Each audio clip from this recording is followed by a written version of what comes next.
Hello everyone, welcome to chemistry की पूजा।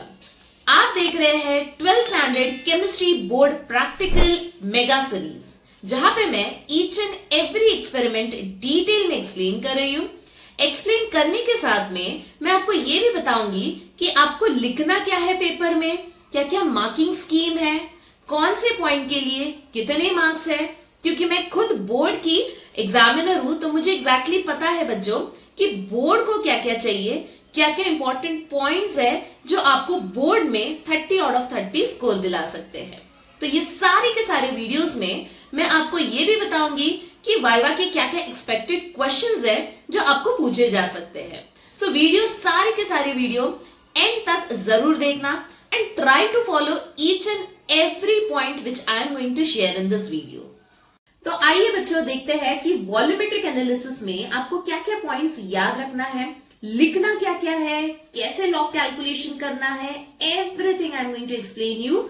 Okay, तो इसीलिए सबसे पहले आई होप आपने डेमो लेक्चर देख लिया है। ठीक है, तो मैंने क्या क्या और कैसे अपैरेटस मैंने यूज किया है, क्या इंपॉर्टेंट ट्रिक्स है, सारे के सारे जो छोटी छोटी बातें हैं वो भी मैंने आपको एक्सप्लेन किया है, सो दैट आपको आंसर करेक्ट मिले, एक्यूरेट मिले, कहीं पे भी मिस्टेक ना हो। ठीक है, क्योंकि वॉल्यूमेट्रिक एनालिसिस बहुत इंपॉर्टेंट है और स्कोरिंग भी है। तो चलो फटाफट देखते हैं। सबसे पहले तो क्वेश्चन नंबर 2 जो है ये है आपका टाइट्रेशन वाला क्वेश्चन, जो कि है 10 मार्क्स के लिए, और ये या तो ऑक्सैलिक एसिड रहेगा या तो FAS रहेगा, दोनों में से कोई एक ही मिलेगा आपको। ठीक है, और हाँ, जो भी पैटर्न आपको एक्सप्लेन कर रही हूं मैं, ये दोनों के लिए सेम ही रहने वाला है। ठीक है, तो सबसे पहले तो देखते हैं मार्किंग स्कीम।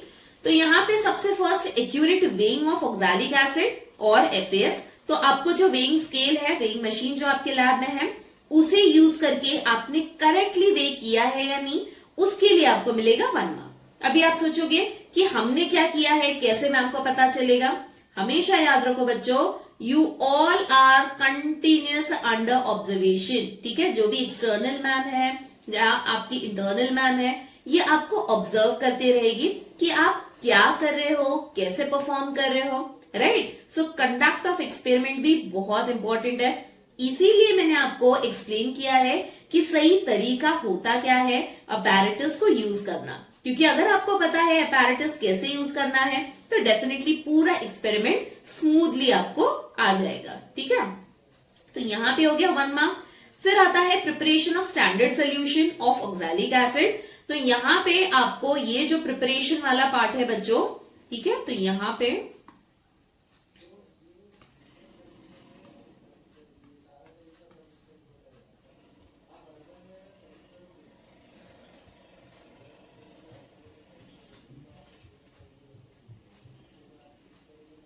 यस, तो यहाँ पे जो प्रिपरेशन वाला पार्ट है बच्चों, ये preparation of the standard solution, यहां से लेके यहां तक ये पूरा का पूरा पैराग्राफ आपको लिखना है। ठीक है, तो कहीं पे नोट डाउन करो या तो आप स्क्रीनशॉट ले लो, ये पूरा आपको पैराग्राफ लिखना है और इसके लिए आपको मिलेंगे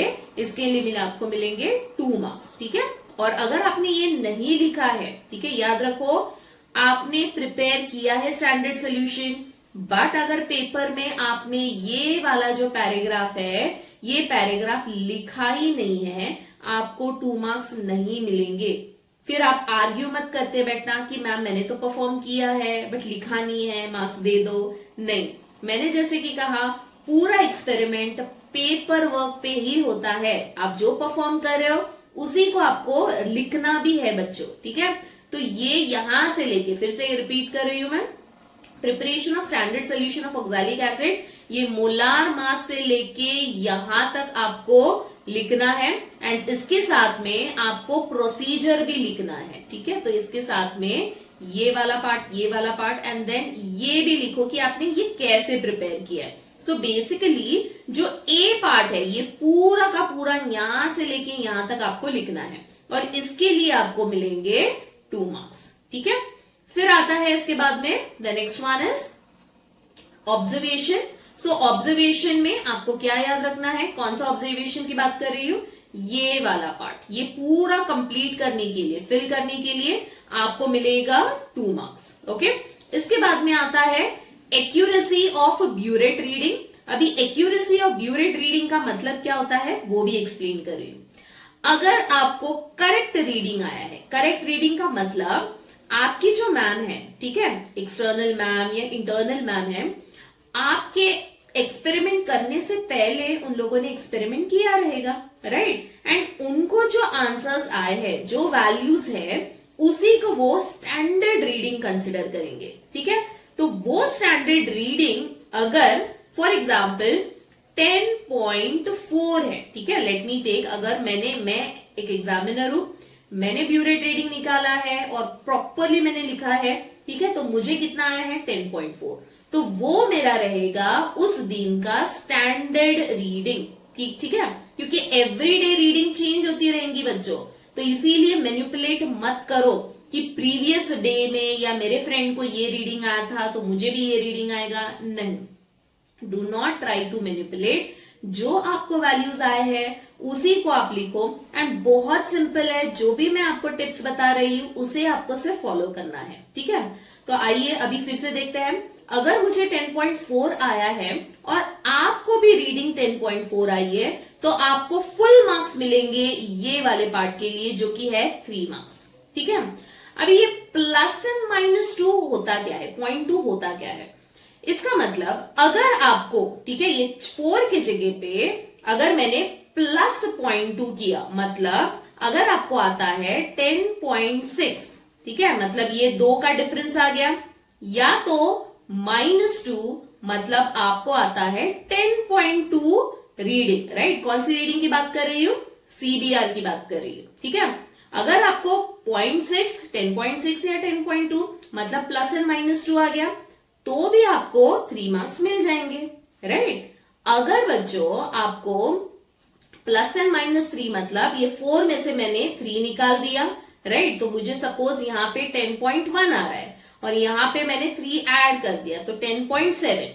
तो अगर आपका सीबीआर 10.7 आ रहा है या अगर किसी को 10.1 आ रहा है, तो आपको 3 मार्क्स नहीं मिलेंगे। आपको कितने मार्क्स मिलेंगे, आपको मिलेगा ओनली 2 मार्क्स। तो यहाँ पे 1 मार्क डिडक्ट हो चुका है, ठीक है। इसके बाद में अगेन सेम थिंग, अगर प्लस एंड -4, मतलब यहाँ पे 10.4 आना तो चाहिए था, बट आपको 10 आ रहा है, या तो आपको आ रहा है 10.8, राइट, तो यहाँ पे क्या हो जाएगा बच्चों, यहाँ पे आपको मिलेगा अगेन ओनली 1 मार्क, ठीक है, आपको क्या मिलेगा, सिर्फ और सिर्फ 1 मार्क। एंड देन इसके बाद में प्लस एंड -5, मतलब यहाँ पे आपको आता है 9.9 और यहाँ पे आपको अगर आता है 10.9, ठीक है, मतलब यहाँ पे डिफरेंस क्या है, 5 से अगर यहाँ पे कम हुआ है और यहाँ पे 5 से बढ़ गया है, ठीक है। तो अगर ये 2 वैल्यूज कुछ आते हैं आपको,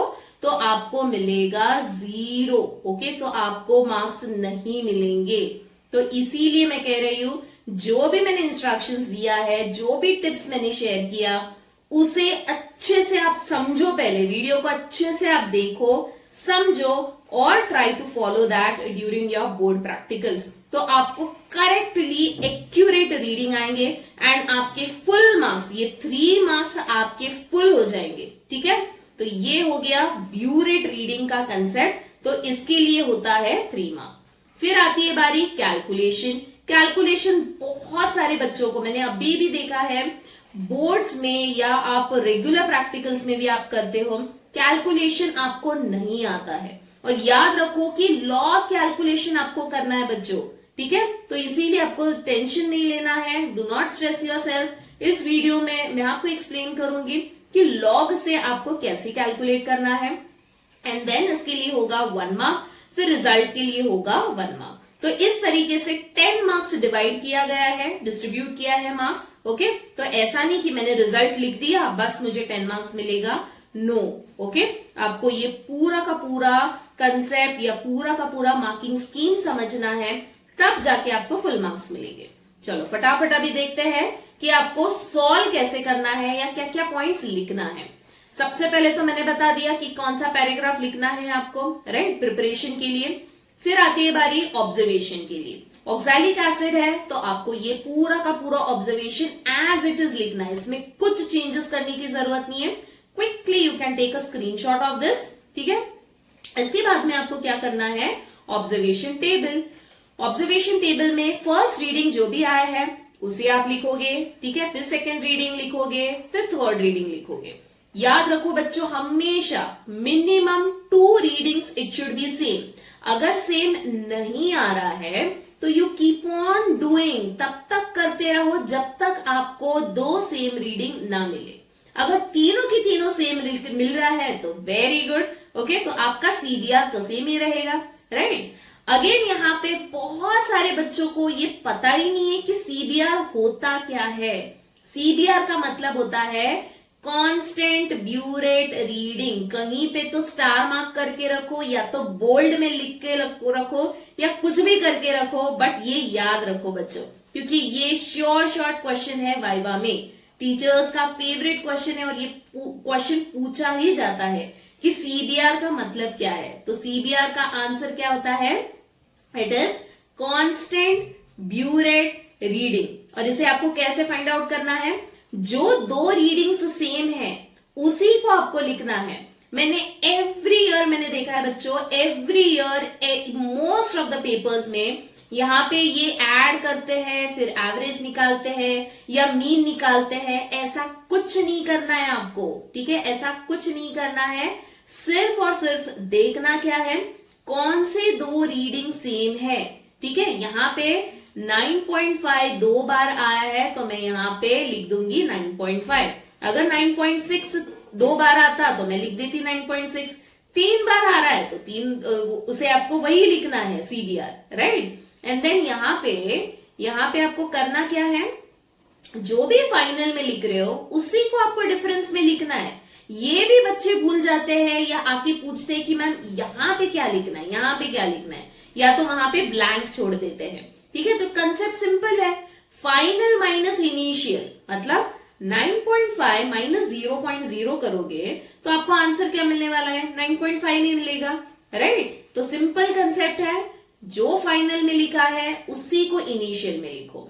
फिर आती है बारी पायलट रीडिंग की। तो पायलट रीडिंग हमेशा 1 ml का रेंज होता है बच्चों, जो कि होल नंबर में आपको लिखना है। अभी मेरा सीबीआर की तरफ आप ध्यान दोगे, ना कि रीडिंग्स की तरफ, ठीक है, क्योंकि रीडिंग्स तो चेंज हो जाएंगे। तो सीबीआर पहले आप देखो, सीबीआर क्या है, 9.5 है। तो 9.5 ये 9 to 10 के बीच में आता है, यस और नो। तो मेरा पायलट रीडिंग क्या होगा, 9.0 to 10.0। अगर मेरा सीबीआर 10.2 रहता तो फिर पायलट रीडिंग क्या होता, चलो फटाफट कमेंट में लिखो पायलट रीडिंग क्या होता। तो 10.2 रहता तो मेरा पायलट रीडिंग होगा 10.0 to 11.0, ठीक है। तो ऐसे 1 ml का रेंज लिखना है। अगेन इतना बोलने के बावजूद बहुत सारे बच्चे पेपर में 10.2 का पायलट लिख देते हैं, 10.2 to 10.3। ऐसा नहीं करना है, आपको राउंड अप करना है, 10 to 11 या 11 to 12 या 9 to 10 ऐसे लिखना है, ठीक है। इसके बाद में आता है कैलकुलेशन, जो कि बहुत इंपॉर्टेंट है। कैलकुलेशन में क्या करना है, जहां पे भी x दिखे वहां पे आपका सीबीआर, जो भी आपका सीबीआर आया है एग्जाम में, उसी को आपको सब्स्टिट्यूट कर देना है। फिर क्या करना है, 0.4 डिवाइड बाय 9.5। यहां पे याद रखो बच्चों, आपको लॉग कैलकुलेशन करना है, लॉग से आपको दिखाना है। यहाँ पे स्पेस दिया है, आप आपके पेपर में ऐसे ही एक कॉलम बनाओ और वहां पे लॉग कैलकुलेशन आप दिखाओगे। रफ में मत करना, क्योंकि इसके लिए ही मार्क्स होते हैं। अगर आपने रफ में किया है तो लॉग कैलकुलेशन के मार्क्स नहीं मिलेंगे। और आके बार बार मैम को या टीचर्स को पूछो मत कि मैम लॉग से करना है क्या नहीं। यस ऑफ कोर्स आपको करना है, क्योंकि ये बोर्ड का रूल है और मैं ऐसे ही नहीं बता रही हूं। मैं खुद एग्जामिनर हूं, मैं खुद एक्सटर्नल इंटरनल हूं, तो मुझे पता है कि लॉग कैलकुलेशन कितना इंपॉर्टेंट है एग्जाम में। तो इसीलिए अभी मैं बताऊंगी आपको ट्रिक्स की कैसे लॉग कैलकुलेट करना है, ठीक है। तो करेक्टली आपको कैसे करना है वो भी बताऊंगी, कहां पे मिस्टेक करते हैं बच्चे वो भी बताऊंगी, सो दैट आप ये मिस्टेक रिपीट ना करो, ओके। तो यहां पे आ गया 0.4 डिवाइड बाय 9.5। तो चलो फटाफट अभी देखते हैं कहां पे हमारा लॉग कैलकुलेशन। ओके, यहां पे है हमारा लॉग टेबल, ठीक है। तो यहां पे क्या दिया है 0.4। तो सबसे पहले हम देखेंगे कि लॉग 0.4, और ये लॉग टेबल आपको एग्जाम में दिया रहेगा, ठीक है। नहीं दिया है तो आपके हैंडबुक में जो पीछे दिया गया है उसी को आपको यूज करना है, ठीक है। तो यहां पे 0.4 का मतलब क्या होगा बच्चों? 0.4 इज नथिंग बट ओके, तो 0.4 है तो आपको करना क्या है, इसे आप इग्नोर करो, ठीक है। पॉइंट, तो ये क्या है, सिर्फ 4 की तरफ आप ध्यान दो। 4 के बाद में कोई डिजिट नहीं है तो आप उसे 0 कंसिडर करना है। तो ये बन गया 40, तो इसका आंसर क्या होगा 6021, राइट। बट उसके पहले हमें क्या लिखना होता है, हमें लिखना होता है उसका कैरेक्टरिस्टिक। तो 0.4 है, इसका मतलब आपको लॉग के लिए n-1 ये रूल याद रखना है, ठीक है। तो लॉग के लिए n-1 ये रूल आप याद रखोगे। n का मतलब द नंबर ऑफ डिजिट्स, कितने डिजिट्स हैं यहां पे, तो यहां पे है एक ही डिजिट, ठीक है। तो 0 अगर है, अगर एक डिजिट रहता तो मैं यहां पे 1 लिखती, बट अगर 0 है तो आपको क्या करना है 0-1। तो ये आंसर क्या होगा, ये आंसर होगा बार 1। तो यहां पे मैं डाल दूंगी बार 1, ठीक है। तो 0.4 का बच्चों आंसर क्या है, 0.4 का बार 1 6021। तो यही तो हमने फाइंड आउट किया है, राइट। तो ऐसे ही हम लोग 9.5 के लिए ढूंढेंगे। तो 9.5 के लिए आपको करना क्या है, यहां पे 9.5, तो डेसिमल के पहले कितने डिजिट है 1, तो n-1 मतलब 1 माइनस, ये n कितना है 1, क्योंकि एक ही डिजिट है, तो 1 - 1 कितना हो जाएगा 0, और ये 0 पॉइंट, और 95 इसे क्या करना है आपको, ये पॉइंट जो है ये पॉइंट को आप इग्नोर करो, ठीक है। तो यहां पे कितना बचेगा 95। तो 95 के बाद में कोई भी डिजिट नहीं है तो उसे आप 0 कंसिडर करो। तो ये होगा 95 का 0 में, दैट इज 9777। तो ये आंसर क्या होगा 0.9777। तो यही तो मैंने लिखा है यहां पे, ठीक है। अभी आती है बहुत ही ट्रिकी कैलकुलेशन, जो कि ऑलरेडी एक्चुअली ये इजी है, बट आप लोग पता नहीं क्यों इसे डिफिकल्ट कर देते हो, और 90% बच्चे यहीं पे मिस्टेक करते हैं। तो वो कौन सा पॉइंट है वो भी बता रही हूं। यहां पे सबसे पहले तो 0.4 का लॉग है 9.5 का लॉग, इसे सब्ट्रैक्ट करना है। 1 - 7 तो होता नहीं है, तो मैं 2 से बोरो करूंगी, तो ये बन गया 11। 11 - 7 4, ठीक है। इसे मुझे बहुत ही सिंपल वे में एक्सप्लेन करना पड़ रहा है बच्चों, आई नो बहुत ही ये सिंपल कैलकुलेशन है, बट ये दिख रहा है सिंपल, बट मिस्टेक यहीं पे होता है, तो इसीलिए मैं आपको थोड़ा सा डिटेल में एक्सप्लेन कर रही हूँ। फिर यहाँ पे 2 के पास में 1 बचा, तो यहाँ पे 1 - 7 तो नहीं होगा, तो ये क्या करेगा 0। अभी 0 से तो बोरो नहीं होगा, तो ये 0 क्या करेगा 6 से बोरो करेगा, राइट। तो 6 से बोरो करने के बाद इसके पास हो गया 10, फिर 10 से ये 2 बोरो कर लेगा, ये वाला 2, ये बन जाएगा 11। सो 11 - 7 4। 10 के पास में कितना बचा अभी 9, सो 9 - 7 2। 6 के पास बचा है 5, 5 - 9 तो नहीं कर सकते, तो ये 5 क्या करेगा बोरो करेगा। अब आता है very important point, very important factor, कि बार 1 में से अगर मैंने 1 ले लिया या निकाल दिया तो बनता क्या है। तो बार 1 में से अगर आपने 1 निकाल दिया बच्चों तो क्या बनता है, it is bar 2, not 1, not 0, right. Bar 1 में से -1 है, ऑलरेडी माइनस है, उसमें से और एक आपने निकाल दिया तो बन क्या जाएगा, इट विल बी बार 2। तो यहां पे ये जो मैं बता रही थी ना बहुत इंपॉर्टेंट फैक्टर, ये वो है, ओके। सो बार 2 -0, यहां पे है bar 2 minus, okay, and then this will be what, this will be -0, ठीक है। तो ये क्या हो जाएगा bar 2 minus minus 0 plus 0, so ये आंसर होगा बार 2। तो यहां पे है हमारे पास में बार 2, ठीक है। अभी एंटी लॉग ऑफ बार 2.6244 इसे आपको कैसे कैलकुलेट करना है, ये बार 2 का तो मैं आपको बाद में बताती हूं। अभी यहां पे फोकस करो 6244। तो आइए देखते हैं लॉग टेबल, जिसमें आपको देखना है एंटी लॉग ऑफ 6244। तो यहां पे 62 का 4 का 4 में, तो 4207 प्लस 4 कितना होता है, ये होता है 4211, राइट। तो यहां पे मैंने डाल दिया 4211। अभी ये बार 2 का करना क्या है बच्चों, हमेशा याद रखो एंटी लॉग फाइंड आउट करते वक्त आपको जो भी एंटी लॉग आया है उसके एक डिजिट के बाद में तुरंत डेसिमल पॉइंट डाल दो। हमेशा ये याद रखना है कि एक डिजिट के बाद में तुरंत डेसिमल पॉइंट डालो, ठीक है।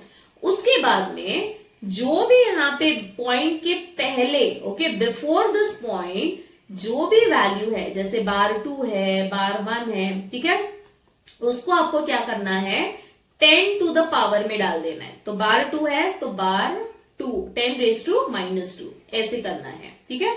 तो आपका आंसर क्या आ जाएगा 4.211 into 10 to the power -2, right. अभी इसके बाद में आपको क्या करना है, इसके बाद में आपको इसे कन्वर्ट करना है।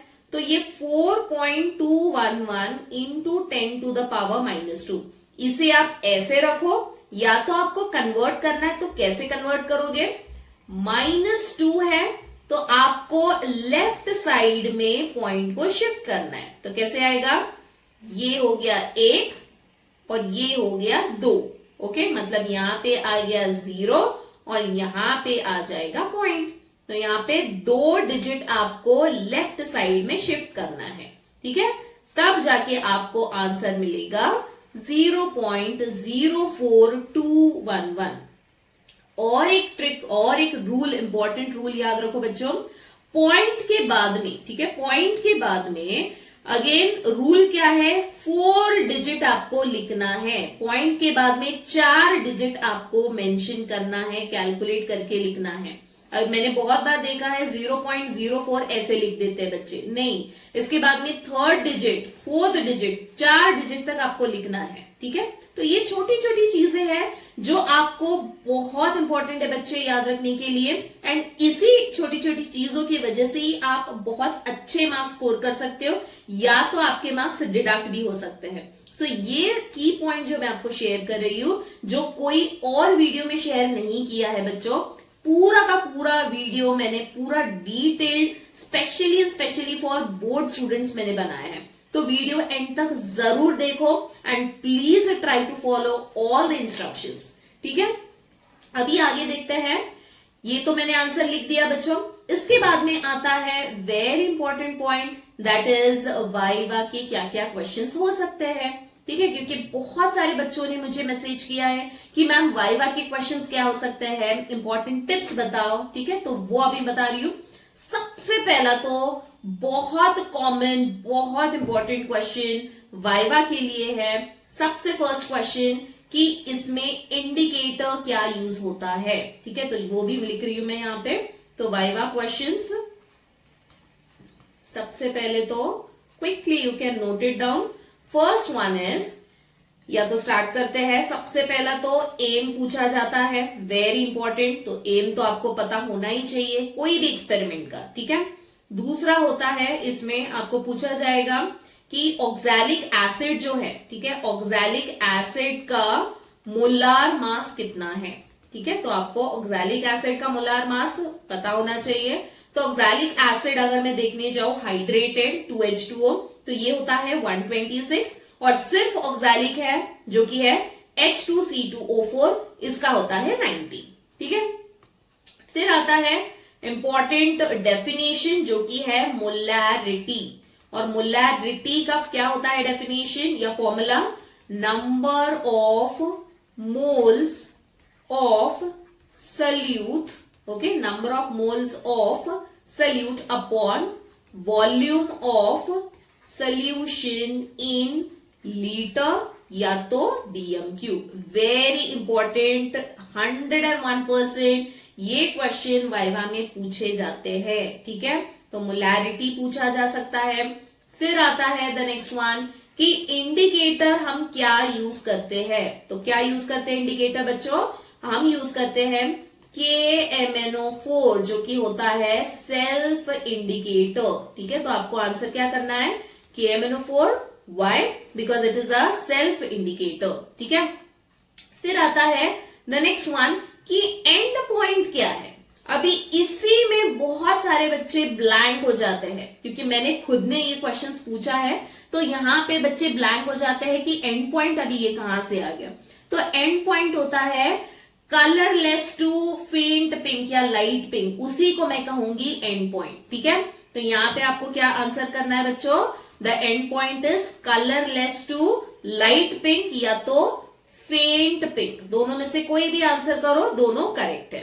ठीक है, देन उसके बाद में पूछा जाता है, सिंपल सिंपल क्वेश्चंस पूछे जाएंगे, पायलट रीडिंग क्या है।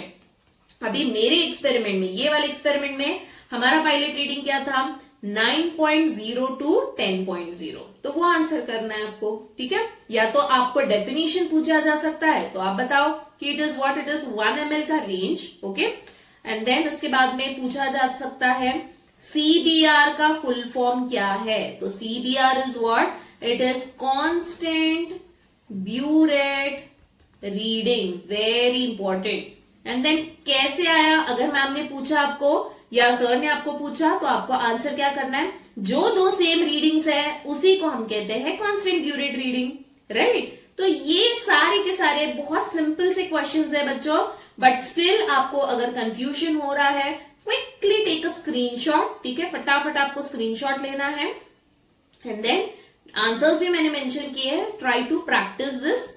तो ज्यादा आपको टेंशन नहीं लेना है, क्योंकि मैं सारे के सारे वीडियोस इसी तरीके से मैं बना रही हूं, जिसमें मैंने सारे के सारे पॉइंट्स कवर किए हैं। तो ये अगर आपने वीडियो देखा तो आपको कुछ और देखने की या कुछ और प्रैक्टिस करने की जरूरत नहीं है बच्चों। ठीक है, तो यहाँ पे अभी और भी क्वेश्चंस है आपके हैंडबुक में। ठीक है, आपके हैंडबुक में कुछ क्वेश्चंस दिए हैं, उसका आंसर्स भी मैंने यहाँ पे लिख दिया है। Quickly you can take a screenshot of this. ठीक है, तो why heating is required in oxalic acid and potassium permanganate titration, ये भी बहुत कॉमन क्वेश्चन है जो कि बार बार पूछा गया है वाइवा में। तो क्यों हीटिंग इज रिक्वायर्ड बच्चों? बिकॉज जो रिएक्शन है ऑक्सैलिक एसिड एंड KMnO4 का, ये क्या है? ये स्लो होता है। ठीक है, तो हीटिंग की वजह से रिएक्शन स्पीड अप होगा, राइट, एंड इसीलिए हमें पूरा टाइट्रेशन स्मूथली कर सकते हैं। आगे आता है why 1 test tube of 2 molar sulfuric acid is required in permanganate solution। तो सल्फ्यूरिक एसिड जो होता है बच्चों, ये क्या प्रोवाइड करता है? एसिड है तो एसिडिक मीडियम प्रोवाइड करेगा, right, which is required for KMnO4 to act as a strong oxidising agent. क्योंकि अगर मैंने एसिडिक मीडियम नहीं ऐड किया है तो रिएक्शन प्रॉपरली नहीं होगा। ठीक है, the next one is what is the oxidation state of carbon in oxalic acid after completion of redox titration.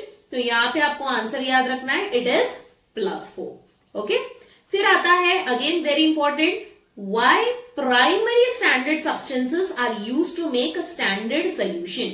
तो प्राइमरी स्टैंडर्ड सब्सटेंसेस जो होते हैं बच्चों, they are highly pure, stable, non hygroscopic होते हैं, एंड उसका मोलार मास भी ज्यादा होता है। तो इसीलिए अगर मैं प्राइमरी स्टैंडर्ड सब्सटेंस यूज करूं तो मुझे बहुत ज्यादा accurate and reliable standard solution मिलेगा, एंड ये यूज करके मैं किसी और का मोलैरिटी या कॉन्सेंट्रेशन फाइंड आउट कर सकती हूँ। ठीक है, तो आई होप बच्चों पूरा का पूरा वॉल्यूमेट्रिक आपको समझ में आ गया है, क्योंकि ये कंपलसरी एक्सपेरिमेंट है, तो इसे स्किप मत करना। डिटेल वीडियो मैंने जो बनाया है इसको अच्छे से देखो, अच्छे से समझो, प्रैक्टिस करो 1-2 रीडिंग लेके लॉग कैलकुलेशन फाइंड आउट करने के लिए, क्योंकि एग्जाम में आपको कोई दूसरा वैल्यू कुछ भी आ सकता है, तो आपको थोड़ा प्रैक्टिस करना पड़ेगा लॉग कैलकुलेशन। ठीक है, स्टिल अगर कुछ डाउट है, डिफिकल्टी है, आप कमेंट में जरूर लिखना, मेरे नेक्स्ट वीडियो में मैं जरूर वो पॉइंट कवर करूंगी। ठीक है, सो मिलते हैं नेक्स्ट वीडियो में और भी ढेर सारे एक्सपेरिमेंट्स के साथ में, जिसमें मैंने पूरा का पूरा की points, marking scheme, everything cover किया है. So I will see you in the next video. Bye bye.